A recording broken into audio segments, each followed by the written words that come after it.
कुण्डली मण्डिता कुण्डला दण्डधाराहति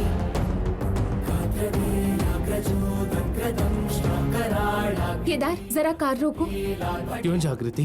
बताती हूँ, पहले रोको।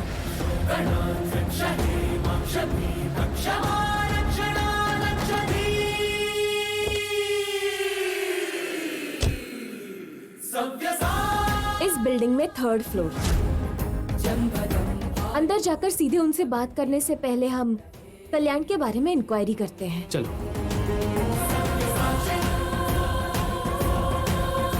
उससे पूछते हैं, चलो। हाँ। भैया, आप रोज यहीं पर होते हैं क्या, या फिर रोज यहाँ अलग अलग लोग होते हैं? यहीं होता हूँ। यहाँ आसपास कल्याण नाम का एक शख्स रहता है, आप उसे जानते हैं? सिर्फ जानता ही नहीं, मैं तो उसे बचपन से देख रहा हूँ। वैसे आप कल्याण के बारे में क्यों पूछ रहे हैं? कौन है आप? उसके लिए रिश्ता आया है, तो जानकारी लेने के लिए आए हैं। ओह, अच्छा अच्छा। कल्याण बहुत अच्छा इंसान है, संस्कारी है। उसके पिता नहीं है, इसलिए मुश्किलों और मुसीबतों के बीच पला बढ़ा है। इतने दिनों तक माँ ने मेहनत करके उसे पाला। अब उसे कोई छोटी नौकरी मिली है। जब से घर संभालने लगा था, तभी उसके माँ की किडनी की समस्या हो गई। बेचारा हॉस्पिटल और घर के बीच में जूझ रहा है। अच्छा, अब वो कैसी है? पता नहीं, कुछ दिनों से वो बाहर भी नहीं निकल रहा है। हमने सुना है किसी बड़े घर की लड़की से वो प्यार करता है, ये बात सच है क्या? हाँ, पर शायद वो रिश्ता हो नहीं पाया। उसके घर वाले बात मान नहीं रहे थे। उसने 1-2 बार मुझे बताया था। थैंक्स। कोई बात नहीं। कल्याण पिछले 6 महीने से बहाने बना रहा था, लेकिन आज उसने सारे बिल क्लियर कर दिए। लगता है उसकी कोई बहुत बड़ी लॉटरी लगी है सर। 3 महीने का एडवांस भी दे दिया उसने। हमसे झूठ बोलकर वो यहाँ लोगों को पैसे बांट रहा है। जागृति, सर को कौन सी लॉटरी लगी है, ये तो हमें चलकर देखना ही पड़ेगा।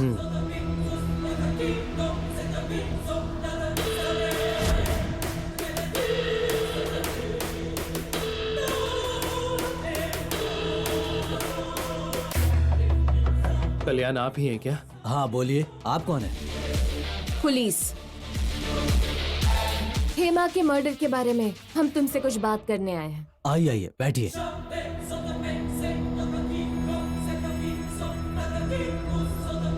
जिसकी मौत हुई उस हेमा से तुम बहुत सालों से प्यार करते थे, ऐसा रिपोर्ट में लिखा गया है।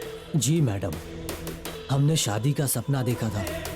वो सपना अब हकीकत में बदलने वाला है, इसीलिए खुश हो रहे थे। इतने में ही वो आया और मेरे सामने ही उसने हेमा का गला काट कर मार दिया उसे। चरण को हत्या करते हुए तुमने अपनी आंखों से देखा था? हाँ देखा था मैडम। आप लोग उसे छोड़ना मत मैडम। मेरी हेमा की हत्या के जुर्म में उसे फांसी दिलवाइए। जुर्म करने वाले कितनी ही चालाकी से बचने की कोशिश क्यों ना करे, उसे पकड़कर कानून के सामने खड़ा करना ही हमारा काम है। हेमा की हत्या भले ही किसी ने भी की हो, उसे बिल्कुल नहीं छोड़ेंगे। अच्छा, वैसे हमें पता चला है तुम्हारी माँ की तबीयत ठीक नहीं है। अब वो कैसी हैं? माँ की तबीयत ठीक नहीं है, ये बात। अगर तुम्हें लगता है तुम पुलिस से कुछ छुपाओगे और उन्हें तुम्हें देखकर पता नहीं चलेगा, तो तुम बेवकूफ हो। मैं क्यों छुपाऊंगा सर? मेरी माँ की तबीयत के बारे में किसी ने पूछा नहीं, इसीलिए मैंने नहीं बताया। ठीक है। अच्छा, तुम हेमा को कब से जानते? मुझे पानी चाहिए। आप रुकिए, मैं जाकर लेकर आती हूँ। फ्रिज में है मैडम। ओके ऑफिसर, आप कंटिन्यू कीजिए। हाँ कल्याण, तुम उसे एंगेजमेंट से भगा कर ले गए थे, उसके बाद क्या हुआ? कल्याण, यहाँ देखो ना, उसके बाद क्या हुआ?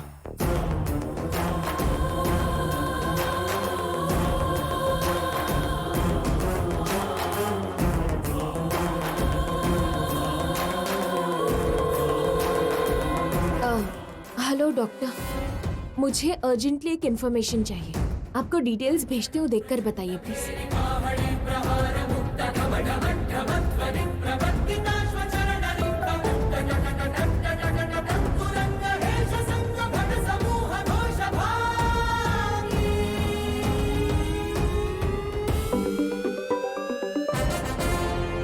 डॉक्टर, आपने चेक किया?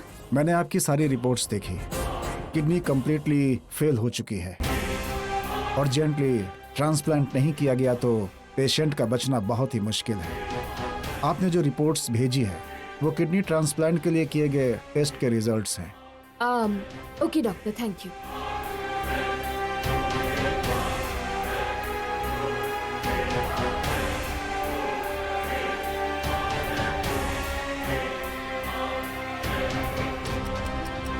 कल्याण, अब तक जो तुमने बताया उसमें कितना सच है ये तो नहीं पता, पर झूठ बहुत कुछ बोला है तुमने। तुम्हारी माँ की दोनों किडनीज फेल हो चुकी हैं। बिना ऑपरेशन के वो नहीं बच सकती है। किडनी का ऑपरेशन, डोनर के लिए पैसे, इतने सारे खर्चे। तुमने तो दूध वाले से भी उधार लेकर रखा है। सही कह रही हूँ ना? ठीक है, तुम मुसीबत में हो और ऐसी मुश्किल घड़ी में माँ के लिए पाई पाई जोड़ना बहुत जरूरी है, ये बात सच है। लेकिन तुम तो पैसे बांट रहे हो। अरे, अब तक तो हर सवाल का जवाब दे रहे थे, अचानक क्या हो गया तुम्हें? कुछ नहीं सर, कुछ नहीं सर।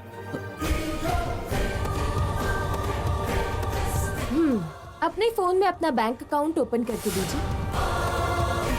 क्यों मैडम, मेरी बैंक डिटेल लेकर आप क्या करेंगी? देखो कल्याण, तुम इस केस में तुम सिर्फ एक विटनेस हो और ये बात हम मान रहे हैं, इसलिए तुमसे इज्जत से बात कर रहे हैं। अगर तुम सच नहीं बताओगे तो जबरदस्ती सच उगलवाना पड़ेगा।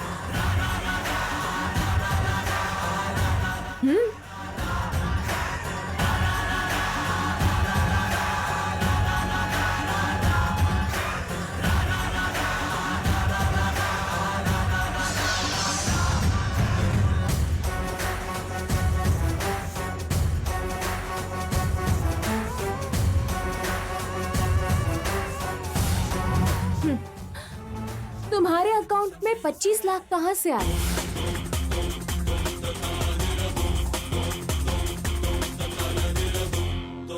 मैं तुमसे ही पूछ रही हूँ कल्याण, बताओ ये 25 लाख तुम्हारे पास कहाँ से आए?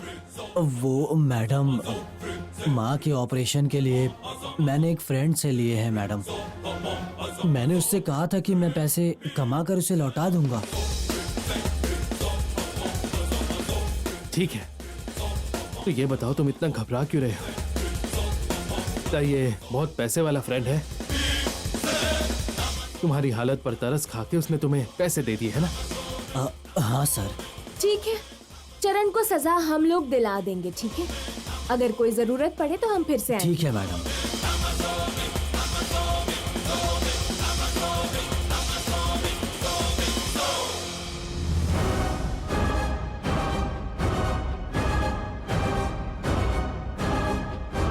ये झूठ बोल रहा है जागृति।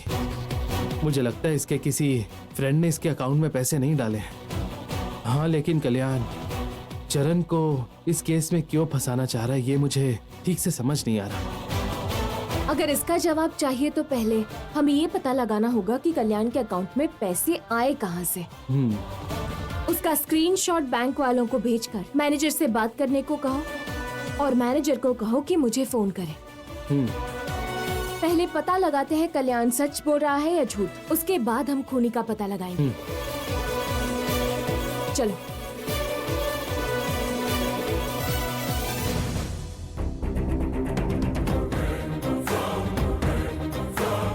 Excuse me, courier. Kaushiki ji. वो मेरी सिस्टर है, दीजिए। ओके, साइन कीजिए। ओके।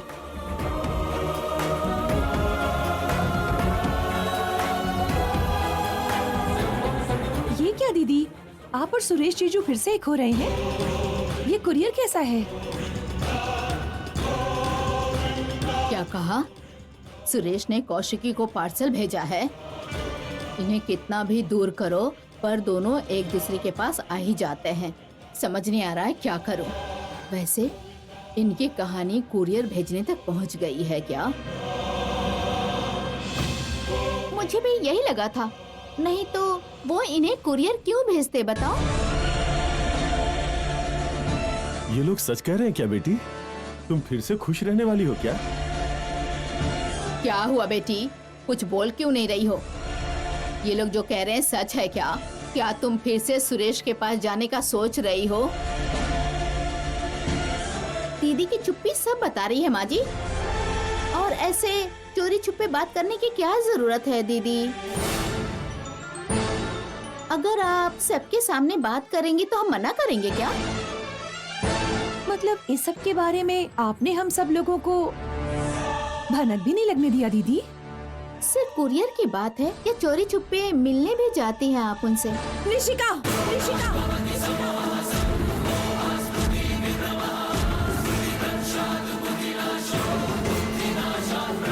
क्या हुआ दीदी, सच्चाई सुन के गुस्सा आ रहा है क्या? सबके सामने सुरेश भैया से नफरत करने का ढोंग करती हैं और पीठ पीछे चोरी छुपे उनसे प्यार भरी बातें करती हैं। तभी तो कुरियर इतने प्यार से घर भिजवाया है। उस इंसान का साया भी मुझ पर या मेरी बेटी पर या इस परिवार पर पड़े, मैं ये नहीं चाहती। और ऐसे इंसान के साथ मैं चोरी छिपे मिलूंगी या बात करूंगी? मैं उस इंसान के साथ कोई रिश्ता क्यों रखूंगी?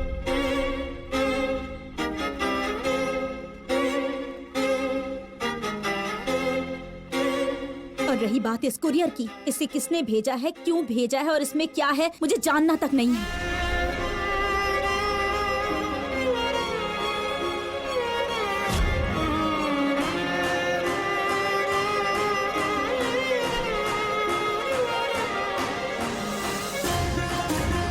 आप किसी पे कितना भी गुस्सा कर ले, पर इसमें क्या है ये देखे बिना इसे फेंकना सही बात नहीं है। बस इतना ही कहना चाहती हूँ। इसमें क्या है ये जानने की मुझे इच्छा नहीं है। भले ही सुरेश भैया को आप पति ना माने, लेकिन वो कीर्ति के पापा भी तो है ना। शायद भैया ने कीर्ति के लिए इसमें कुछ भेजा है।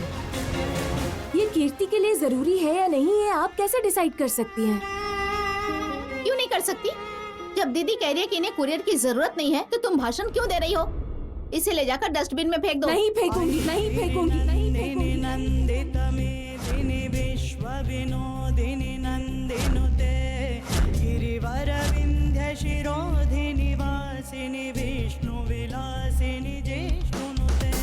क्या हुआ? बहुत जुबान चला रही हो। निशी प्लीज, ये हम दोनों के झगड़ा करने का विषय नहीं है। दीदी, इसे आप खोलेंगी या मैं ही खोल दूँ?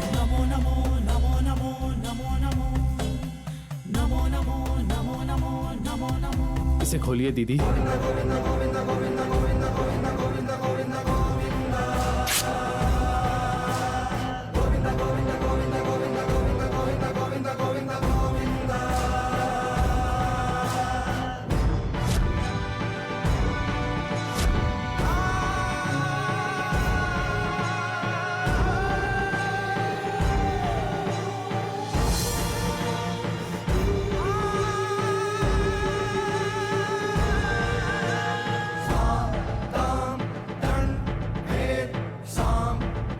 इसमें जो तुम ऐसे चौंक गई?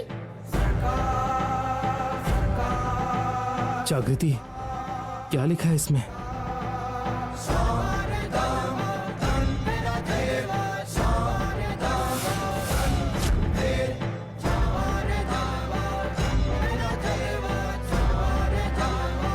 अरे पेपर में कोई करंट है क्या?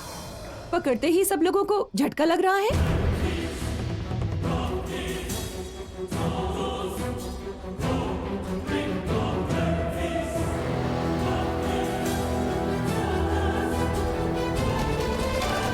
आखिर क्या लिखा है इसमें?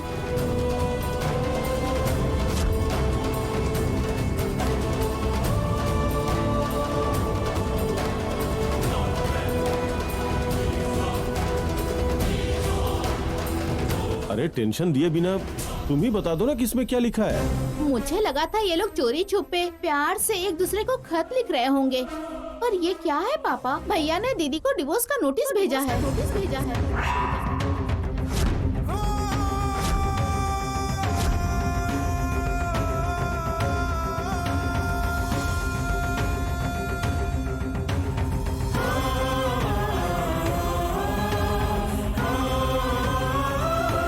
भगवान जी, आप सचमुच हैं। आखिरकार कौशिकी और सुरेश हमेशा के लिए अलग हो जाएंगे।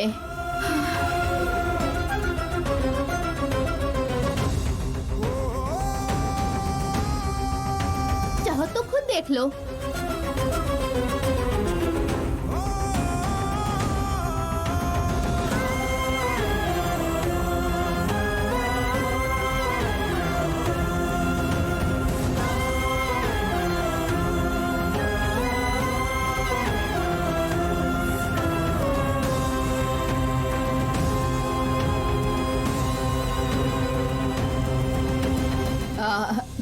बेटी कौशिकी, तुम बिल्कुल दुखी मत हो। जो काम तुम्हें पहले करना चाहिए था वो अब जाके सुरेश कर रहा है। वैसे भी ऐसी खबर सुनने के बाद हम सबको तो खुशियां मनानी चाहिए ना बेटी।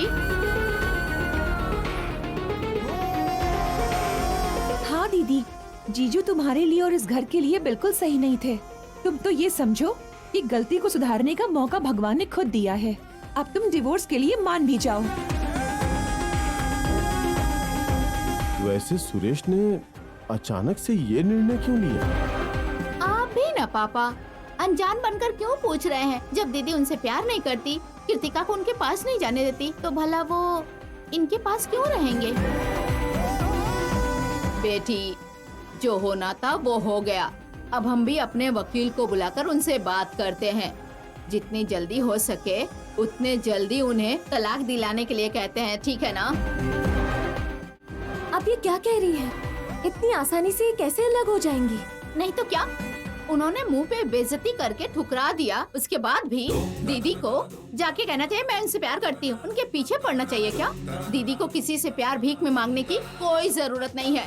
तुम अपना मुंह बंद रखो, इससे तुम्हारा कोई लेना देना नहीं। निशी, ये बात याद रखो, इससे तुम्हारा या मेरा कोई लेना देना नहीं है, ना लड़ने वाली बात है। दीदी उनके पति और उनकी जिंदगी के बीच का मामला है, ये समझी? तुम्हें इनके बीच में पड़ने की जरूरत नहीं है।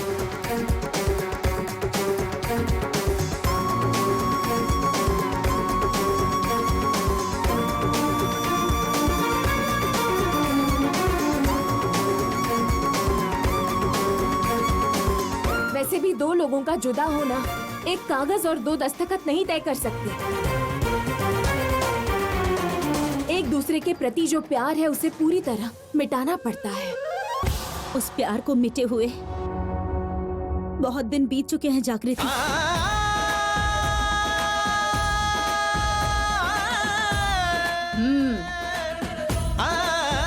जिस इंसान को हमारी जरूरत नहीं, हमें भी उसकी जरूरत नहीं। दीदी, जीजू के बारे में आप अच्छे से जानती हैं। बिना किसी वजह के वो ऐसा बिल्कुल नहीं करेंगे। जब दो लोगों के बीच गलतफहमियां पैदा होती हैं, तो सबसे पहले हमें उन गलतफहमियों को दूर कर देना चाहिए। आप दोनों अलग हो जाओगे तो कैसे चलेगा? अपने लिए नहीं तो कम से कम इस छोटी बच्ची के लिए आप लोग जल्दबाजी मत कीजिए प्लीज। जरा रुककर इस बारे में सोचिएगा। आपको कीर्ति के साथ प्यार बांटना चाहिए, ना कि कीर्ति को। कुछ दिनों के लिए आप, कुछ दिनों के लिए वो, ये इसके लिए सही नहीं है ना। माँ बाप के प्यार के बिना रहने का दुख कैसा होता ही आप नहीं जानती हैं दीदी। प्लीज वो दुख आप कीर्ति को मत दीजिए दीदी।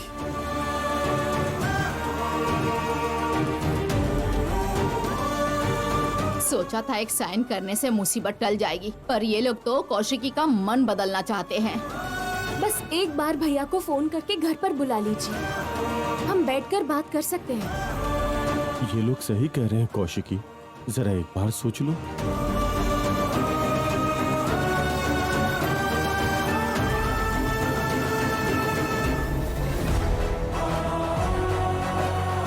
सुरेश, तुम इस तरह बेचैन होकर इधर उधर क्यों घूम रहे हो? थोड़ा बैठ जाओ और कॉफी पी लो, रिलैक्स हो जाओगे। रिलैक्स? मेरे हाथ पैर सुन्न हो गए हैं दिव्यांका।